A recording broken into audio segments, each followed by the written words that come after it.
he's not a bully anymore? Like, I'm just curious what the procedure is, the protocol for that one. You know, and it's funny you bring that up because I think it's more of, Richie, do you realize that the way you went about it was wrong? And, not to make that same mistake again, instead of, are you going to be a good boy? Because this is the nature of NFL players, Jerry. That's the way they are. They're big kids. They're big, rich kids in a frat house.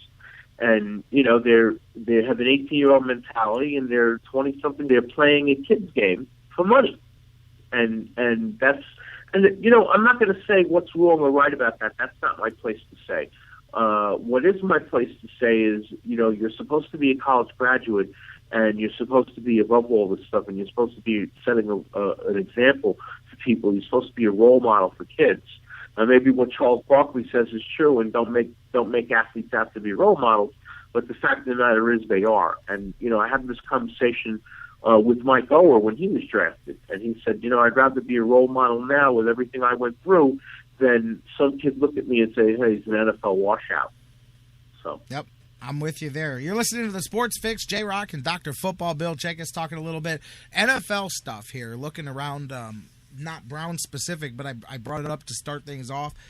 Sean Gilbert talking about running to be elected to run the CBA, perhaps challenging DeMaurice Smith next year at the elections, and he laid out all of the different things, which I found kind of interesting. I mean, he basically wants to blow up the CBA, and he wants to lock it down, man. He wants to get what baseball has, man.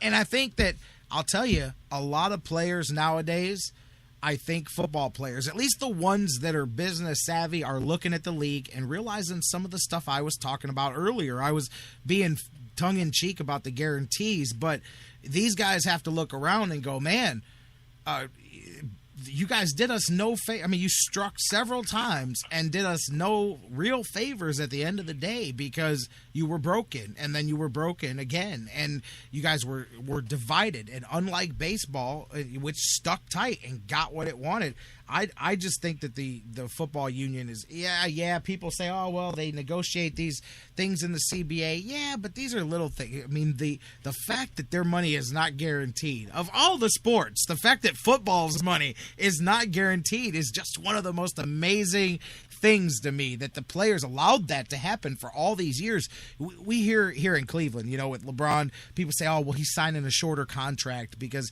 he knows how to maximize his value and all this stuff. And I'm thinking, man, everybody knows how to maximize their value except the people who put their bodies on the line the most in professional sports. And so from that perspective, I know that right now the talk is, hey, we're not talking about looking for lockouts and strikes and all of that stuff, but to get what baseball has, I do believe that football would have to go through a war, and they would have to buckle down, and they would have to do some ugly things that I don't know that they're willing to do with the sport making so much money right now. What do you think?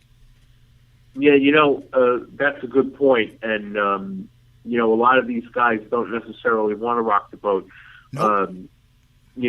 Gene Upshaw was a boat rocker. Let's face it, and he alienated a lot of people, a lot of the senior retired players, by going head to head with them, denying them their rights, which finally got settled as far as insurance and rights to their likenesses and images and whatnot. That's all under the bridge now, and now these guys should be fighting for working conditions. And let's face it, the working conditions are not good.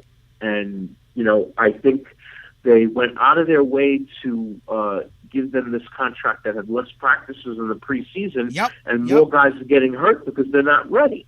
And I think that's just as important, if not more so, than whether or not a guy with 12 years makes X amount of dollars, minimum salary, over a guy 8 years also making minimum.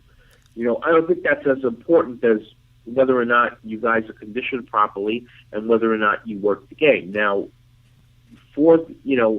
about Sean Gilbert, let's remember that, this is a guy that always liked to hold out during his career.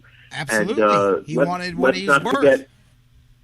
Let's not forget who his nephew is, okay, who also these days who's not, makes a habit of holding out when he doesn't get what he wants. So, this is what you're looking at if you put this guy in power. Now, I'm not saying he would be bad for the union. He would be good for the union in a lot of ways. But that's not one of them. If he gets elected, you guys are saying that you expect to strike and to break this CBA, and that you expect to strike because the owner's got an unfair advantage. Well, you know what? You weren't smart enough to avoid that happening in the first place. So why should you put a guy in there now who's going to change it in midstream? And not only that, like you mentioned, the next point that I was going to make, you were right there with me when you talked about the less practice time and less hitting and the two-a-days. Basically, over the last decade or two, what has happened is instead of buckling down to get your guaranteed money, they've been just like the softening of society. They've been hoodwinked. I know you're getting some concessions, but basically the owners are like, well, we're not going to budge over here, but we'd be willing to not let you guys get tackled. Hey, how about some more days off? How about we get rid of two-a-days? How about we do and some players are like, hey, that's cool with me, man. I don't want to practice and I don't want, hey, that's less work for me and all that. So, but by trading those off, and I look at it like trading gold for trinkets and beads, for taking those little shiny things that looked good and that maybe they're great on a holiday weekend when you wanted an extra day off in training camp or something, but when you don't have your money guaranteed and when you like those things, then you realize, man, I really didn't make out in this thing after all. So, hey, man, it is what it is. I just thought it was interesting to talk about. And tying right into that, I don't know if you saw the polls that went out through ESPN with their NFL Nation, but they were along these lines. They polled a group of NFL players. They asked 100 plus players several questions.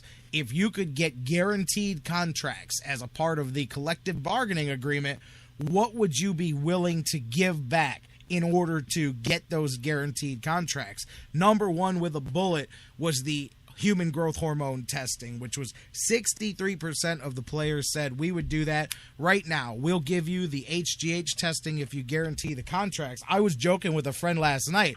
I said, yeah, if I was the NFL, I'd be willing to talk about that deal just to clear up that discrepancy of people thinking that our guys are juiced. If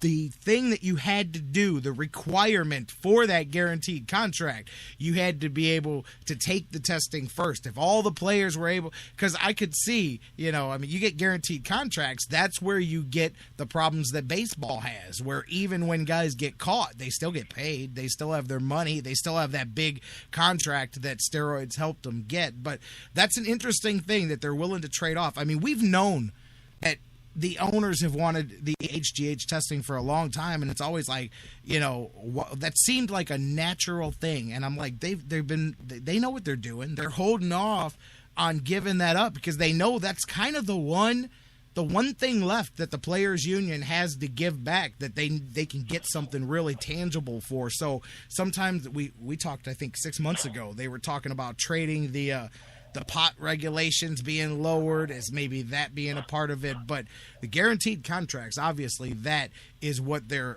holding out for there, because I've gone on record as saying I believe if you had a legitimate HGH testing, you would see I'm not saying it would be dramatic. I'm not saying they'd all run around and turn into 150-pound weaklings, but I truly believe that a significant, and I think half or better, of NFL players are using a variation of hormones to improve their size, their strength, their speed.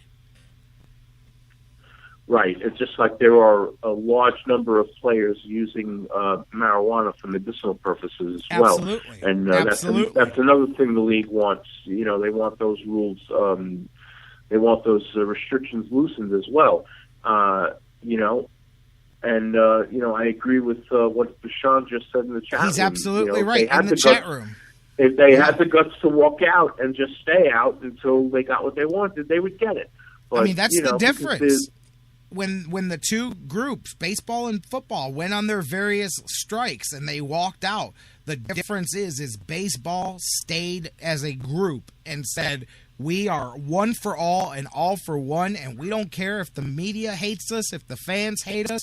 we're going to get what we want, and then we get back on the field. Football got to that point several times and then broke. And all of a sudden, you look around, and teammates are showing up because they want to go play football. They want to go get paid. Right. And all of a sudden, guys are crossing the picket line, and you're like, wait a minute. We can't win if we don't stay together. And football lost their opportunity. Yeah, they got free agency. I'll give them that. They did get some concessions, but they lost the overall war when you look at them compared to the other sports. Yeah, no question. And, even to tell you the truth, even hockey sometimes looks like a better deal than football, even though they have problems of their own.